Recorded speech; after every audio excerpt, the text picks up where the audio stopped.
श्री आदित्य हृदय स्तोत्र विनियोगः। ओम अस्य श्री आदित्य हृदय स्तोत्रस्य अगस्त्य ऋषिः अनुष्टुप् छन्दः। आदित्य हृदय भूतो भगवान ब्रह्मा देवता निरस्ताशेष विघ्नतया ब्रह्म विद्या सिद्धौ सर्वत्र जय सिद्धौ च विनियोगः। ततो युद्ध परिश्रान्तं समरे चिन्तया स्थितं रावणं चाग्रतो दृष्ट्वा युद्धाय समुपस्थितं देवतैश्च समागम्य द्रष्टुमभ्यागतोरणम् उपागम्याब्रवीद्राम मगस्त्यो भगवान् ऋषिः राम राम महाबाहो शृणुगुह्यं सनातनं येन सर्वान् नरीन् वत्स समरे विजयस्यसि। आदित्य हृदयं पुण्यं सर्वशत्रुविनाशनं जयावहं जपे नित्यम् अक्षयं परमं शिवं सर्वमङ्गलमाङ्गल्यं सर्वपापप्रणाशनं चिन्ताशोकप्रशमनम् आयुर्वर्धनमुत्तमं रश्मिमन्तं समुद्यन्तं देवासुरनमस्कृतं पूजयस्व विवस्वन्तं भास्करं भुवनेश्वरं सर्वदेवात्मको ह्येष तेजस्वी रश्मिभावनः एष देवासुरगणा लोकान् पाति गभस्तिभिः एष ब्रह्मा च विष्णुश्च शिवः स्कन्दः प्रजापतिः महेन्द्रो धनदः कालो यमः सोमो ह्यपाम्पतिः पितरो वसवः साध्या यश्विनो मरुतो मनुः वायुर्वहनिः प्रजाप्राण ऋतुकर्ता प्रभाकरः आदित्यः सविता सूर्यः खगः पूषा गभस्तिमान् सुवर्णसदृशो भानुर्हिरण्यरेता दिवाकरः हरिदश्वः सहस्रार्चिः सप्तसप्तिर्मरीचिमान् तिमिरोन्मथनः शम्भुस्त्वष्टा मार्ताण्ड अंशुमान् हिरण्यगर्भः शिशिरस्तपनो भास्करो रविः अग्निगर्भोदितेः पुत्रः शङ्खः शिशिरनाशनः व्योमनाथस्तमो भेदी ऋग्यजुःसामपारगः घनवृष्टिरपां मित्रो विन्ध्यवीथिप्लवङ्गमः आतपे मण्डली मृत्युः पिङ्गलः सर्वतापनः कविर्विश्वो महातेजाः रक्तः सर्वभवोद्भवः नक्षत्रग्रहताराणां मधिपो विश्वभावनः तेजसामपि तेजस्वी द्वादशात्मन् नमोऽस्तु ते। नमः पूर्वाय गिरये पश्चिमायाद्रये नमः ज्योतिर्गणानां पतये दिनाधिपतये नमः जयाय जयभद्राय हर्यश्वाय नमो नमः नमो नमः सहस्रांशो आदित्याय नमो नमः नम उग्राय वीराय सारंगाय नमो नमः नमः पद्मप्रबोधाय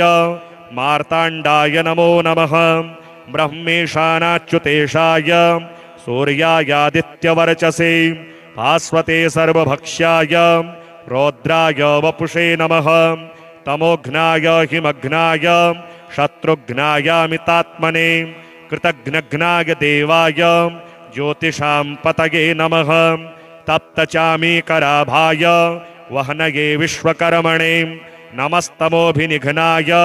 रुचये लोकसाक्षिणे नाशयत्येष वैभूतं तदेव सृजति प्रभुः पायत्येष तपत्येष वर्षत्येष गभस्तिभिः एष सुप्तेषु जागरति भूतेषु परिनिष्ठितः एष एवाग्निहोत्रं च फलं चैवाग्निहोत्रिणां वेदाश्च कृतवश्चैव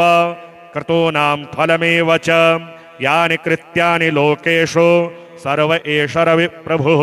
एनमापत्सु कृच्छ्येषु कान्तारेषु भयेषु च कीर्तयन् पुरुषः कश्चिन्नावसीदति राघव पूजयस्वैनमेकाग्रो देवदेवं जगदपतिम्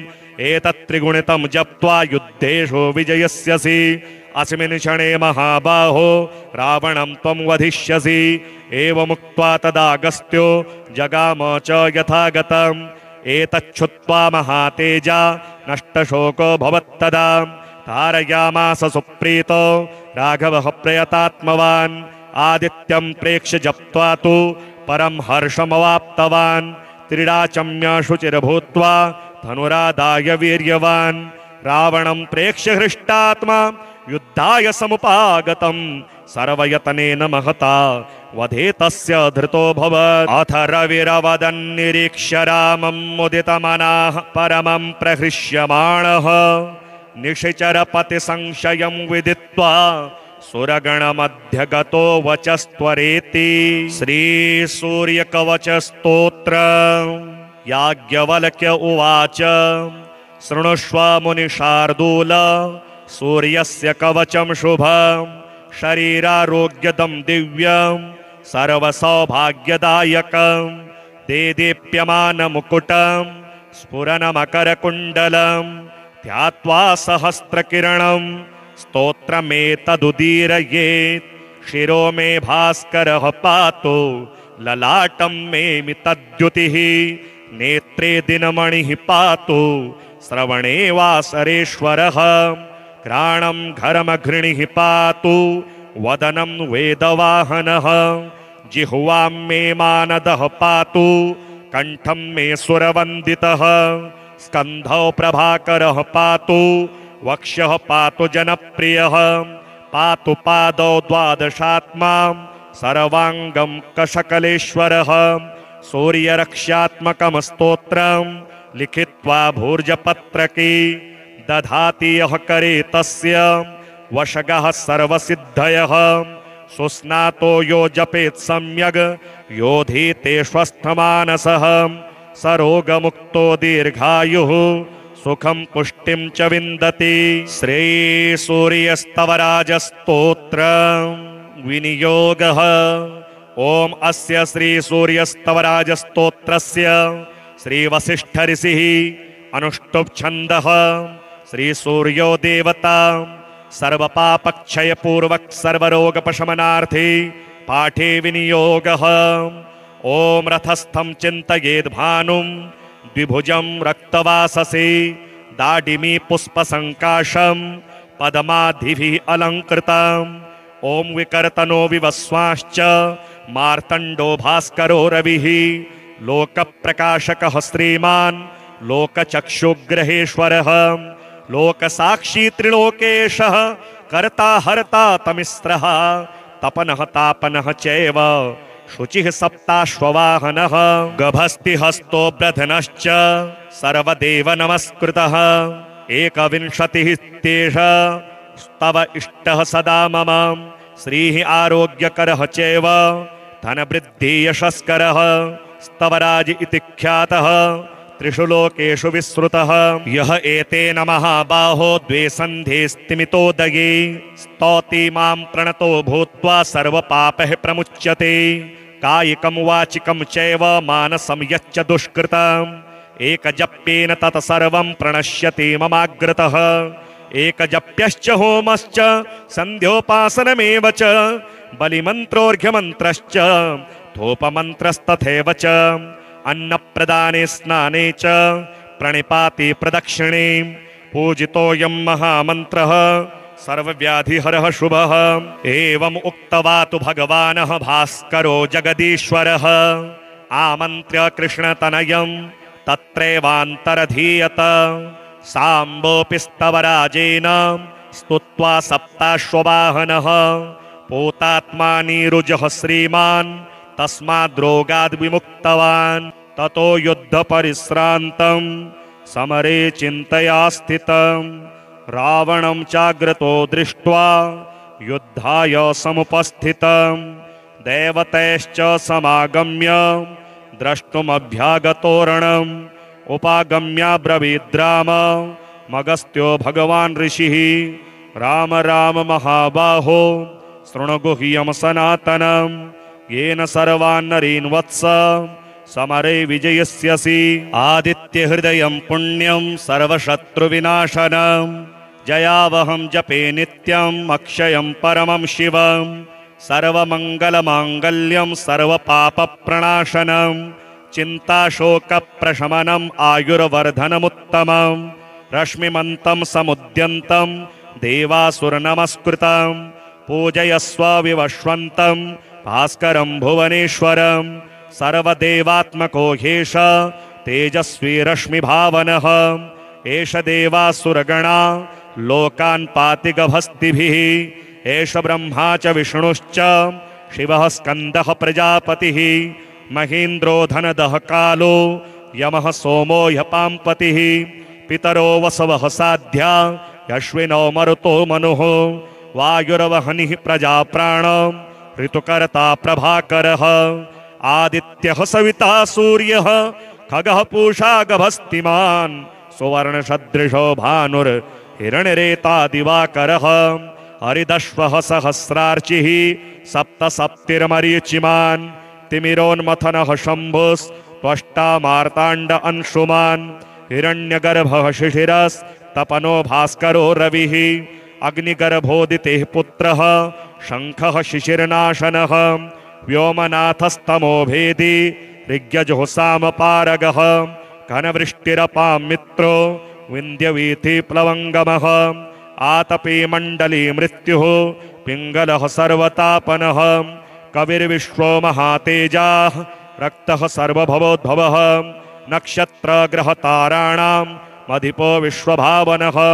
तेजसामपि तेजस्वी द्वादशात्मन् नमोऽस्तु ते नमः पूर्वाय गिरये पश्चिमायाद्रये नमः ज्योतिर्गणानां पतये दिनाधिपतये नमः जयाय जयभद्राय हर्यश्वाय नमो नमः नमो नमः सहस्रांशो आदित्याय नमो नमः नम उग्राय वीराय सारंगाय नमो नमः नमः पद्मप्रबोधाय मार्ताण्डाय नमो नमः ब्रह्मेशानाच्युतेशाय सूर्यायादित्यवर्चसे भास्वते सर्वभक्ष्याय रौद्राय वपुषे नमः तमोघ्नाय हिमघ्नाय शत्रुघ्नायामितात्मने कृतघ्नघ्नाय देवाय ज्योतिषां पतये नमः तप्तचामीकराभाय वहनये विश्वकर्मणे नमस्तमोभिनिघ्नाय रुचये लोकसाक्षिणे नाशयत्येष वैभूतं तदेव सृजति प्रभुः पायत्येष तपत्येष वर्षत्येष गभस्तिभिः एष सुप्तेषु जागरति भूतेषु परिनिष्ठितः एष एवाग्निहोत्रं च फलं चैवाग्निहोत्रिणां वेदाश्च कृतवश्चैव क्रतूनां फलमेव च यानि कृत्यानि लोकेषु सर्व एष रविप्रभुः एनमापत्सु कृच्छ्रेषु कान्तारेषु भयेषु च कीर्तयन् पुरुषः कश्चिन्नावसीदति राघव पूजयस्वेनमेकाग्रो देवदेवं जगदपतिम् एतत्त्रिगुणितं जप्त्वा युद्धेषु विजयस्यसि अस्मिन् क्षणे महाबाहो रावणं त्वं वधिष्यसि एवमुक्त्वा तदागस्त्यो जगाम च यथागतम् एतच्छुत्वा महातेजा नष्टशोको भवत्तदा तारयामास सुप्रीतो राघवः प्रयतात्मवान् आदित्यं प्रेक्ष्य जप्त्वा तु परं हर्षमवाप्तवान् त्रिडाचम्य शुचिर्भूत्वा धनुरादाय वीर्यवान् रावणं प्रेक्ष्य हृष्टात्मा युद्धाय समुपागतं सर्वयतनेन महता वधे तस्य धृतोऽभवत् अथ रविरवदन्निरीक्ष्य रामं मुदितमनः परमं प्रहृष्यमाणः निशिचरपतिसंशयं विदित्वा सुरगणमध्यगतो वचस्त्वरेति श्रीसूर्यकवचस्तोत्र याज्ञवल्क्य उवाच शृणुष्व मुनिशार्दूल सूर्यस्य कवचं शुभं शरीरारोग्यदं दिव्यं सर्वसौभाग्यदायकं देदीप्यमानमुकुटं स्फुरनमकरकुण्डलं ध्यात्वा सहस्रकिरणं स्तोत्रमेतदुदीरयेत् शिरो मे भास्करः पातु ललाटं मे मितद्युतिः नेत्रे दिनमणिः पातु श्रवणे वासरेश्वरः घ्राणं घरमघृणिः पातु वदनं वेदवाहनः जिह्वां मे मानदः पातु कंठं मे सुरवन्दितः स्कन्धौ प्रभाकरः पातु वक्ष्यः पातु जनप्रियः पातु पादौ द्वादशात्मा सर्वांगं कशकलेश्वरः सूर्यरक्ष्यात्मकं स्तोत्रं लिखित्वा भूर्जपत्रके दधाति यः करे तस्य वशगः सर्वसिद्धयः सुस्नातो यो जपेत् सम्यग् योधीते स्वस्थमानसः सरोगमुक्तो दीर्घायुः सुखं पुष्टिं च विन्दति। श्री सूर्यस्तवराजस्तोत्र विनियोगः। ओम अस्य श्री सूर्यस्तवराजस्तोत्रस्य श्री वसिष्ठ ऋषिः अनुष्टुप् छन्दः श्री सूर्यो देवता सर्वपापक्षय पूर्वक सर्वरोगपशमनार्थे पाठे विनियोगः। ओम रथस्थं चिन्तयेद् भानुं द्विभुजं रक्तवाससे दाडिमी पुष्पसङ्काशं पद्मादिभिः अलङ्कृतम्। ओम विकर्तनो विवस्वांश्च मार्तण्डो भास्करो रविः लोकप्रकाशकः श्रीमान् लोकचक्षुग्रहेश्वरः लोकसाक्षी त्रिलोकेशः कर्ता हर्ता तमिस्रः तपनः तापनः चैव शुचिः सप्ताश्ववाहनः गभस्तिहस्तो ब्रधनश्च सर्वदेव नमस्कृतः एकविंशतिः तेष स्तव इष्टः सदा मम श्रीः आरोग्यकरः चैव धनवृद्धि यशस्करः स्तवराज इति ख्यातः त्रिषु लोकेषु विश्रुतः यः एतेन महाबाहो द्वे सन्धे स्तिमितोदये स्तौति मां प्रणतो भूत्वा सर्वपापैः प्रमुच्यते कायिकं वाचिकं चैव मानसं यच्च दुष्कृतम् एकजप्येन तत् सर्वं प्रणश्यति ममाग्रतः एकजप्यश्च होमश्च सन्ध्योपासनमेव च बलिमन्त्रोऽर्घ्यमन्त्रश्च धूपमन्त्रस्तथैव च अन्नप्रदाने स्नाने च प्रणिपाते प्रदक्षिणे पूजितोऽयं महामन्त्रः सर्वव्याधिहरः शुभः। एवम् उक्त्वा तु भगवानः भास्करो जगदीश्वरः आमन्त्र्य कृष्णतनयं तत्रैवान्तरधीयत साम्बोऽपि स्तवराजेन स्तुत्वा सप्ताश्ववाहनः पूतात्मा नीरुजः श्रीमान् तस्माद्रोगाद् विमुक्तवान् ततो युद्धपरिश्रान्तं समरे चिन्तया स्थितं रावणं चाग्रतो दृष्ट्वा युद्धाय समुपस्थितं देवतैश्च समागम्य द्रष्टुमभ्यागतोरणम् उपागम्याब्रवीद् राम मगस्त्यो भगवान् ऋषिः राम राम महाबाहो शृणुगुह्यं सनातनं येन सर्वान् नरीन् वत्स समरे विजयस्यसि आदित्यहृदयं पुण्यं सर्वशत्रुविनाशनं जयावहं जपे नित्यम् अक्षयं परमं शिवं सर्वमङ्गलमाङ्गल्यं सर्वपापप्रणाशनं चिन्ताशोकप्रशमनम् आयुर्वर्धनमुत्तमं रश्मिमन्तं समुद्यन्तं देवासुरनमस्कृतं पूजयस्व विवश्वन्तं भास्करं भुवनेश्वरं सर्वदेवात्मको ह्येष तेजस्वी रश्मिभावनः एष देवासुरगणा लोकान् पाति गभस्तिभिः एष ब्रह्मा च विष्णुश्च शिवः स्कन्दः प्रजापतिः महेन्द्रो धनदः कालो यमः सोमो ह्यपाम्पतिः पितरो वसवः साध्या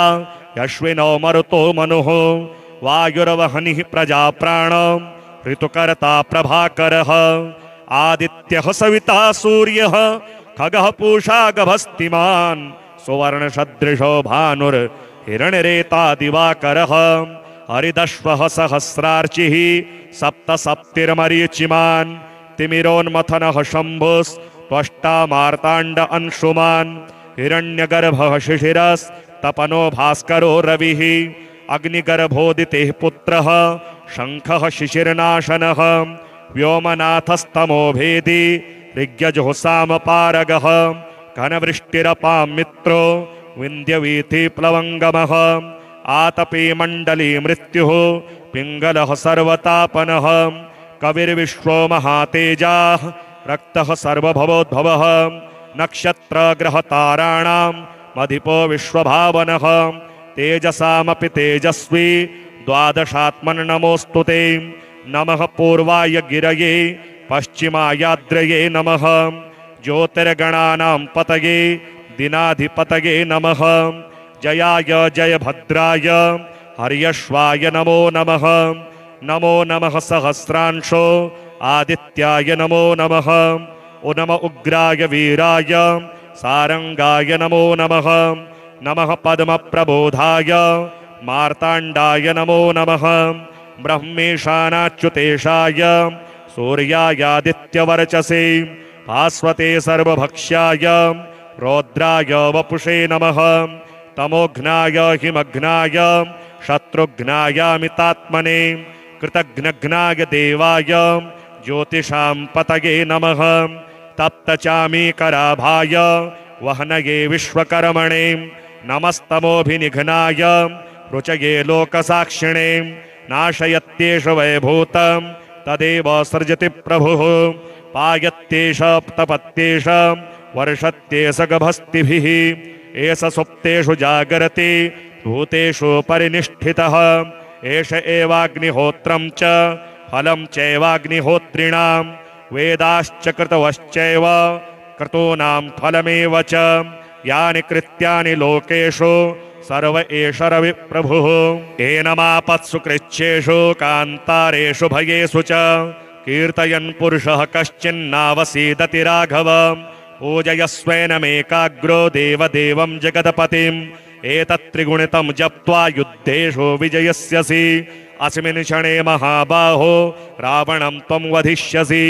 एवमुक्त्वा तदागस्त्यो जगाम च यथागतम् एतच्छुत्वा महातेजा नष्टशोको भवत्तदा तारयामास सुप्रीतो राघवः प्रयतात्मवान् आदित्यं प्रेक्ष्य जप्त्वा तु परं हर्षमवाप्तवान् त्रिडाचम्य शुचिर्भूत्वा धनुरादाय वीर्यवान् रावणं प्रेक्ष्य हृष्टात्मा युद्धाय समुपागतं सर्वयतनेन महता वधे तस्य धृतोऽभवत् अथ रविरवदन्निरीक्ष्य रामं मुदितमनाः परमं प्रहृष्यमाणः निशिचरपतिसंशयं विदित्वा सुरगणमध्यगतो वचस्त्वरेति श्रीसूर्यकवचस्तोत्र याज्ञवल्क्य उवाच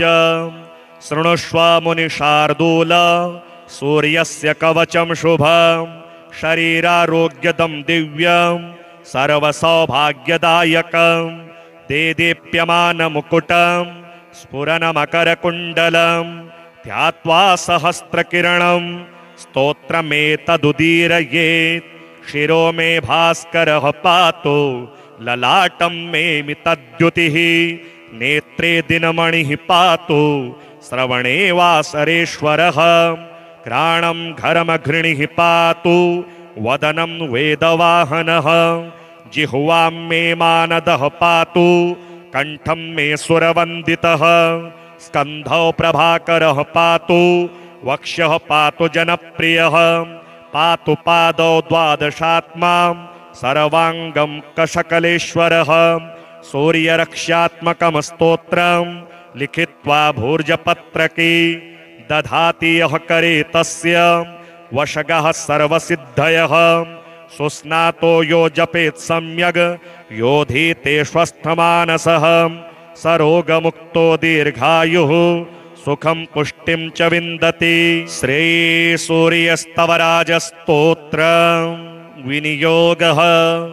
ओम अस्य श्रीसूर्यस्तवराजस्तोत्रस्य श्रीवसिष्ठऋषिः अनुष्टुप् छन्दः। श्रीसूर्यो देवता सर्वपापक्षयपूर्वक सर्वरोगपशमनार्थे पाठे विनियोगः। ओम रथस्थं चिन्तयेद् भानुं द्विभुजं रक्तवाससे दाडिमी पुष्पसङ्काशं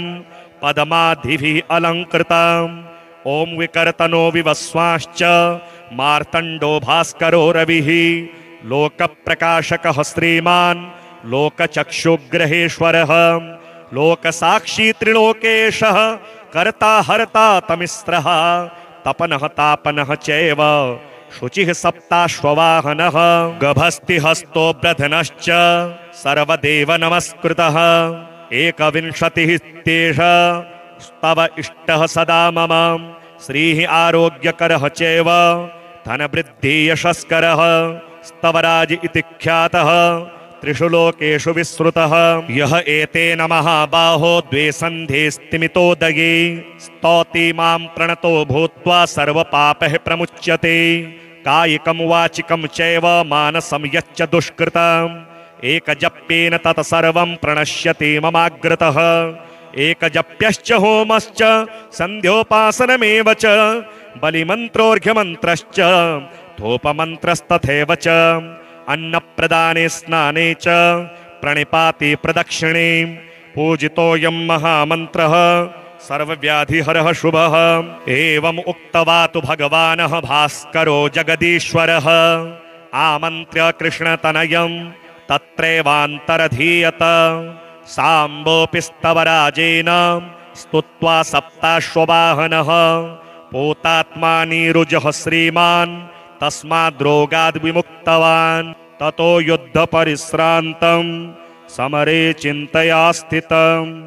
रावणं चाग्रतो दृष्ट्वा युद्धाय समुपस्थितं देवतैश्च समागम्य द्रष्टुमभ्यागतोरणम् उपागम्याब्रवीद्राम मगस्त्यो भगवान् ऋषिः राम राम महाबाहो शृणुगुह्यं सनातनं येन सर्वान् नरीन् वत्स समरे विजयस्यसि आदित्यहृदयं पुण्यं सर्वशत्रुविनाशनं जयावहं जपे नित्यम् अक्षयं परमं शिवं सर्वमङ्गलमाङ्गल्यं सर्वपापप्रणाशनं चिन्ताशोकप्रशमनम् आयुर्वर्धनमुत्तमं रश्मिमन्तं समुद्यन्तं देवासुरनमस्कृतं पूजयस्व विवश्वन्तं भास्करं भुवनेश्वरं सर्वदेवात्मको ह्येष तेजस्वी रश्मिभावनः एष देवासुरगणा लोकान् पाति गभस्तिभिः एष ब्रह्मा च विष्णुश्च शिवः स्कन्दः प्रजापतिः महेन्द्रो धनदः कालो यमः सोमो ह्यपाम्पतिः पितरो वसवः साध्या अश्विनो मरुतो मनुः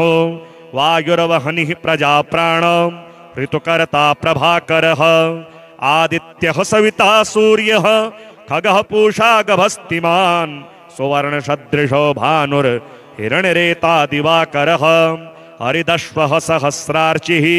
सप्तसप्तिर्मरीचिमान् तिमिरोन्मथनः शम्भुस्त्वष्टा मार्ताण्ड अंशुमान् हिरण्यगर्भः शिशिरस्तपनो भास्करो रविः अग्निगर्भोदितेः पुत्रः शङ्खः शिशिरनाशनः व्योमनाथस्तमो भेदी ऋग्यजुःसामपारगः घनवृष्टिरपां मित्रो विन्ध्यवीथिप्लवङ्गमः आतपे मण्डली मृत्युः पिङ्गलः सर्वतापनः कविर्विश्वो महातेजाः रक्तः सर्वभवोद्भवः नक्षत्रग्रहताराणां मधिपो विश्वभावनः तेजसामपि तेजस्वी द्वादशात्मन् ते नमः पूर्वाय गिरये पश्चिमायाद्रये नमः ज्योतिर्गणानां पतये दिनाधिपतये नमः जयाय जयभद्राय हर्यश्वाय नमो नमः नमो नमः सहस्रांशो आदित्याय नमो नमः नम उग्राय वीराय सारंगाय नमो नमः नमः पद्मप्रबोधाय मार्ताण्डाय नमो नमः ब्रह्मेशानाच्युतेशाय सूर्यायादित्यवर्चसे भास्वते सर्वभक्ष्याय रौद्राय वपुषे नमः तमोघ्नाय हिमघ्नाय शत्रुघ्नायामितात्मने कृतघ्नघ्नाय देवाय ज्योतिषां पतये नमः तप्तचामीकराभाय वहनये विश्वकर्मणे नमस्तमोभिनिघ्नाय रुचये लोकसाक्षिणे नाशयत्येष वैभूतं तदेव सृजति प्रभुः पायत्येष तपत्येष वर्षत्येष गभस्तिभिः एष सुप्तेषु जागरति भूतेषु परिनिष्ठितः एष एवाग्निहोत्रं च फलं चैवाग्निहोत्रिणां वेदाश्च कृतवश्चैव क्रतूनां फलमेव च यानि कृत्यानि लोकेषु सर्व एष रविप्रभुः एनमापत्सु कृच्छ्रेषु कान्तारेषु भयेषु च कीर्तयन् पुरुषः कश्चिन्नावसीदति राघव पूजयस्वेनमेकाग्रो देवदेवं जगदपतिम् एतत्त्रिगुणितं जप्त्वा युद्धेषु विजयस्यसि